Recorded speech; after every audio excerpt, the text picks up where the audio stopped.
In this tutorial, we're going to walk you through creating your very first automation workflow and let you get a sense for everything that you're going to encounter whenever you're creating your workflows and just starting to use marketing automation. And so as you might notice, I've got a green dot on my screen. This is basically going to be me going through our interactive tutorial that's available within your marketing automation feature that you've got in your account. However, maybe those of you don't really feel like going through it yourself manually. You just want to kind of, hear someone explain what it is they're seeing, the hows and the whys for where things are located and things like that. Then this video is definitely going to be for you guys. And so you can see I'm going to go ahead and go through this workflow, and pre-selected is going to be for subscribes. And you can see that you've got some grayed out options. We're just going to go through this kind of predefined workflow here for this example, but you can see that you've got these additional conditions that they're called with get response, these different conditions that you'll use to start your workflow. And so in this example, we're going to start subscribes. And I'll only briefly mention that if you do decide yourself to go through the interactive tutorial, simply hover your mouse on the different green flashing dots that you'll see throughout this video, and you'll be able to go through the interactive tutorial yourself and be able to learn exactly the how and the why for yourself manually via text. But here we are going to go through it. And so we're going to click subscribes, and you can see whenever I click subscribe, it opens up this workspace, we could call it, for marketing automation. This area is where you're going to be building your workflows. And so this is going to be a very simple drag and drop feature that hopefully you guys will start to get used through all throughout Get Response, creating messages and landing pages and forms. And so we're going to see on the right side here, this is all of our different elements that we can utilize within our workflows. So this is the workspace where we build the workflows and actually, create these really interesting, maybe complicated, maybe very simple scenarios for our subscribers to go through. And we build them using elements that are all located over here. And the elements are made up of conditions. So we saw a few conditions right before I started the workflow, which is, for example, a condition being that they subscribed via some particular method. Maybe they clicked a link, any link, or a particular link, maybe. Did they open a message? Do they have a particular score assigned to them? Or do they have a particular tag assigned to them? So these are the conditions. And again, they're only grayed out in this example because we're going through this predefined workflow. And just, I want to mention it briefly in case those of you are curious. If you do not care to continue going through the interactive tutorial, if you've enabled it, you can simply disable it by turning it off, and the page will simply reload, and then you'll be free to build your own free-form workflow. So just a little tidbit there for you guys. But going back down into our elements, the next section is our actions. So the actions are usually what you'll do after someone meets some condition, like maybe they subscribed via some particular form, or maybe they opened some particular message. Usually after that, your next move, a lot of times, will be to react to that condition being met and have an action element moved over here into the workflow area. And so the different actions you can see, of course, are to send a particular message, copy them to a campaign, maybe move them to a campaign. You could apply a tag, some particular tag to them, or give them a score. And so this is second set of actions. And then the third set within the elements we have here are filters. And so for right now, we've got the filter of delay, range, and amount. And we'll go through them just a little bit whenever we utilize one of the filters in this workflow example. But this is going to be a neat way to really, fine-tune your workflows, really specify them, create some urgency. With, for example, the amount filter, you can make it so the first 100 openers of your message are automatically sent some exclusive discount. So you could be mentioning that in a message.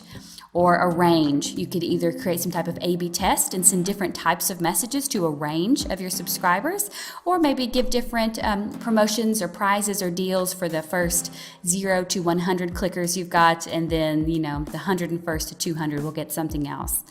And then a delay is a very common filter of just waiting some time before you take another action or check for another condition. And so I know that's a lot of explanation about all these elements. We do have lots of dedicated resources for you guys, like FAQs and other video tutorials that go through marketing automation as well. But this is kind of going to be us going through this predetermined workflow here. So this is going to just be hopefully getting you guys an overview about what you're going to be seeing here and understanding the lingo, like this being called a workspace where we build our workflows and different elements being used to build those workflows. And with those three types of elements, we've got the conditions, the actions, and the filters. So with that all said, let's continue building this workflow. And so in this example, I'm going to be moving over the send message action element over here into the workspace, and then connecting the two elements. So this is how you can see that we're actually, building a workflow is by connecting the connection points to each other. And so we'll see that as we proceed forward, how we actually create this really, beautiful string of actions, conditions, and filters to make up our workflow. And now we're going to see that we've got this properties tab here, because the add elements tab is again where we're going to utilize all of these three types of elements and moving them into our workflow to build this really, particular scenario. But then in properties, for each of these elements, you'll be able to specify different details based on the element that you have highlighted. So currently, highlighted and selected, here in blue is, remember, the action of send a message. So of course in properties, I want to go ahead and specify which message should be sent to these people who subscribed via my form. So we can see we're going to automatically choose select a message, and we've got this predetermined message choice here for the example of tutorial message.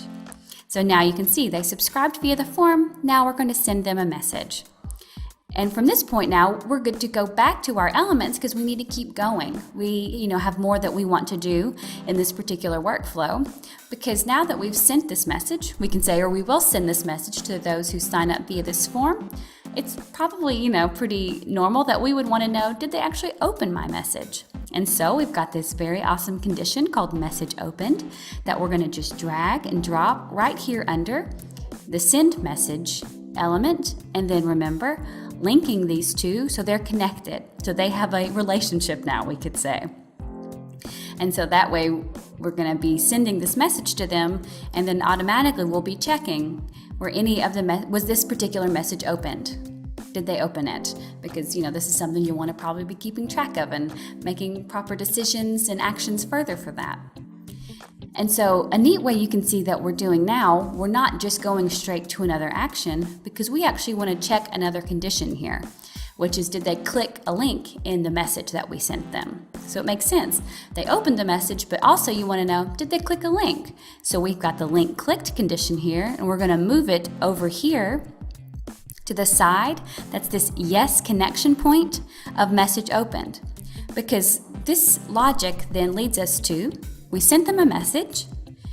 We're checking, did they open the message? And if yes, so green checkpoint, of course, means yes. We want to know, so they opened it, but did they click? So that's how you can see that you can mark two conditions together in a neat way to see, okay, so did they open? Yes, they opened. Did they click my link? And so now that we have, asked the question, basically, was a link clicked, we want to go back to properties. Remember that we did that for our action tutorial message that we chose. We're going to do it again for this link clicked. Go into properties, and we're going to specify which message. So there's a particular link that we have included in this tutorial message that we want to be checking, did they actually click that link?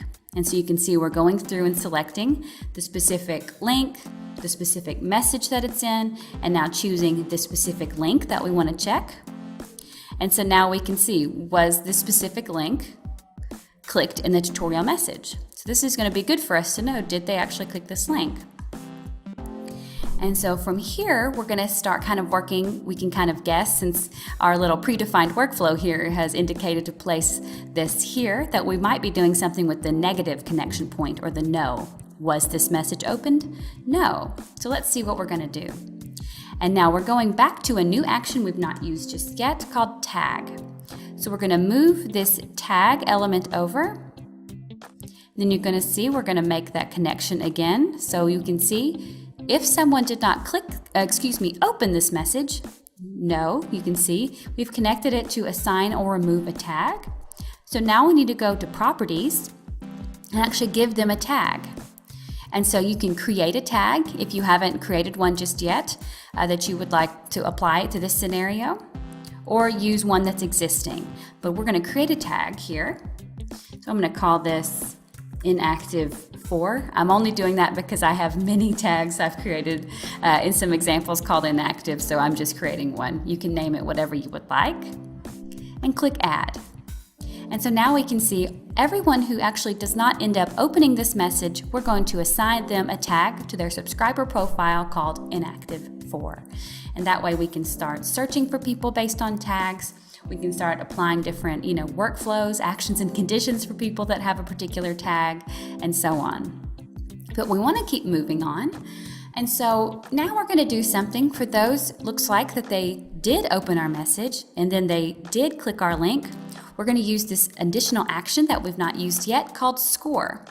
And so you'll hopefully come to see that tagging and scoring are really excellent ways to start really proactively and, smartly, I could say, managing your subscriber database. So because you're tracking these opens and clicks, if you're applying different tags and scores that you're setting up for your strategy, you're going to be able to really keep track of, who's engaging with you, who is not, what content in particular people are engaging with. That's only going to help you make better decisions for the future. And so moving this score element over here, we're going to connect it to link clicked. So people who opened my message, then they clicked that link I specified. I'm going to connect them. And then you'll probably guess, of course, I need to go back to properties and enter a score. So this could be up to you. This is totally up to you and how you're going to set up a strategy for scoring your subscribers. You need to decide for yourself, how much is an open worth to me? How much is a click worth to me? Maybe every open gets 2 points and every click gets 5 points, or so on. You can really just set up your own strategy. That way you can start seeing when people are getting up to some number of points. Maybe these are your, truly really some loyal subscribers that you could then send some kind of exclusive offer to or something. So I'm just going to enter in, let's say 100 points, just because that looks fun. And so we're going to be adding 100 scoring points to those who have opened and then clicked my link. But now for those who didn't, looks like we're going to probably use tagging. So you can see tagging and scoring are very important. That's why we're featuring them, is because it's a really smart way to start, keeping track of your database. So let's move over this tag again, connecting it to the no connection point here. So these people opened my message, but they did not click that specific link. So remember, going back to properties to specify what type of tag. And maybe we want to give them the same tag as those who didn't actually open the message, or maybe one that's different because you would like to indicate, well, they opened, but they didn't click. So maybe they're, semi-active or semi-inactive. So I'll just give them one of my predefined tags that I've already set up here, and you could do just the same. Let's go back to the element, and now we're finally going to get to utilize some filters. And remember, at the beginning, I mentioned that filters are just a neat way to really kind of specify and, really hone and sharpen your contact with your subscribers. But also there's this excellent delay filter as well, which you'll find very handy because it just puts some time in between, different actions that you'd like to do. So let's move over the delay filter. And we're going to connect it to the scoring points because it looks like we would like for this delay to actually affect, again, those openers, those clickers, and those who just got 100 points to them. So we need to specify how long we want this delay to be for. So we do that in properties. And so again, we have this preset, 1 day, 12 hours, 30 minutes of that's a day and a half, basically. Just that's a pretty standard time to wait between things or give people time to open your messages or click links or something like that. But you could make it anytime. For example, we set this example to be for 2. So wait for 2 days, 0 hours, and 0 minutes.